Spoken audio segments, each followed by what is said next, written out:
Hey guys, and welcome to Optimization by Oliver, episode number 47. And this is going to be one of my favorite episodes because I'm going to focus on the artist or collective of artists. It's really an alias. It's a group of artists that go under the name Andy Blank. They produce incredible pieces of art that have limited runs but are affordable. And a big shout out to my friend Nick Shackelford.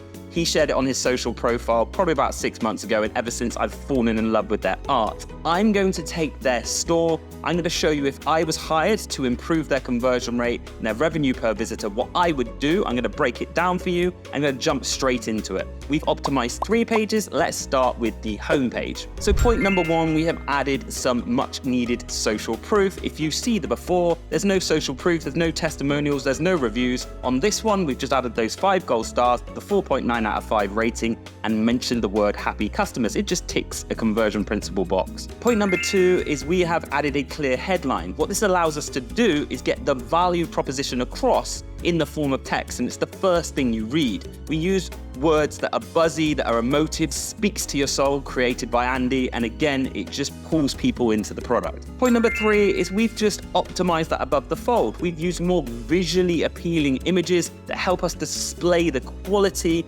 of the art right in front of people's faces. It gets people intrigued, excited to see more, which leads us on to point number 4. We've used a full call to action. We've changed it to shop bestsellers now. Ultimately, that's what most people want to do when they come on a store that has multiple SKUs and lots of collections. They want to get as quickly as they can to the bestsellers on the collection page. So we've used a full width button. We've used a button that stands out versus the one before you can't even really see. It doesn't even look like a button. And this is going to drive more people towards that all-important money page. And number 5, we've further enhanced the product quality by using icons and text that really drive home the value proposition of these pieces of art. And that's what these texts and icons are really good for. They just help you establish the quality and the USP in your product. Okay, moving on to the product page, and we'll start with number 1. We always do this. We change the ratio of the image to 1:1. We push it up above the fold. As you can see before, there's this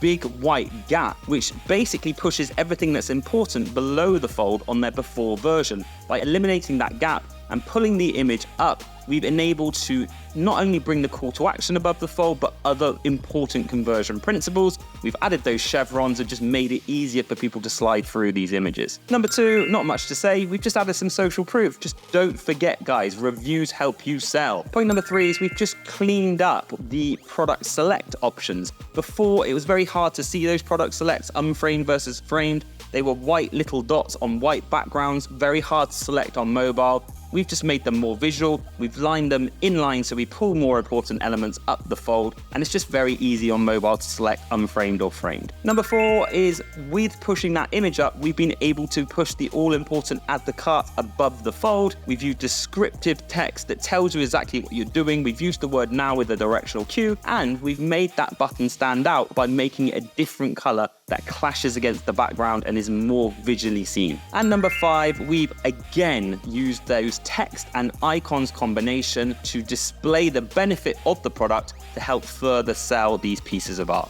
On to page number 3, the cart slider, cart drawer, whatever you want to call it. Number 1, we have added that free shipping prompt. It kind of gamifies the whole cart experience. People now want to add more products to hit the free shipping, therefore your average order value increases. Which brings me on to point number 2. We've suggested some in-cart cross-sells. We've added more art in there. People can easily add them to their cart at the click of a button to then complete that shipping threshold and qualify for free shipping. And moving on to point number 3, we've just continued the theme of the button. This is really, really important. We kept it simple. It's the same color, it's the same text. We've used the same word now, we've used the directional cue, and it's just consistent on mobile across the whole funnel. These guys before have used so many options in their carts. They've used view carts, checkout, shop pay, PayPal, and it just gives too many people too many options, confuses people, and leaves them without making a decision. Keep it simple, keep it direct, and get people as quick to that payment page as possible. Make sure you check out our YouTube channel for more videos like this, more page breakdowns, CRO tips and tricks, and landing page help. Or head on over to ConversionWise.com if you'd like my team to optimize your store to increase your revenue per session and make you more money and turn more clicks into customers.